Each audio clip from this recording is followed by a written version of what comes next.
आजकाल आपण कॉमनली एक चूक सगळे व्यावसायिक करताना बघतोय, ती म्हणजे डिस्काउंट्स, ऑफर्स आणि स्कीम्स.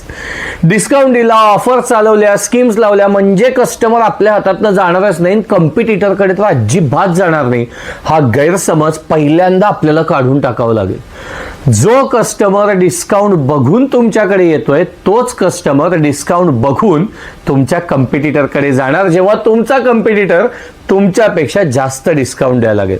त्यामुळे तुम्हाला जर का लॉयल कस्टमर बिल्ड करायचे असतील, तुम्हाला जर का तुमच्या प्रॉडक्टची, तुमच्या सर्व्हिसची, तुमच्या बिझनेसची व्हॅल्यू वाढवायची असेल तर डिस्काउंट देणं बंद करा.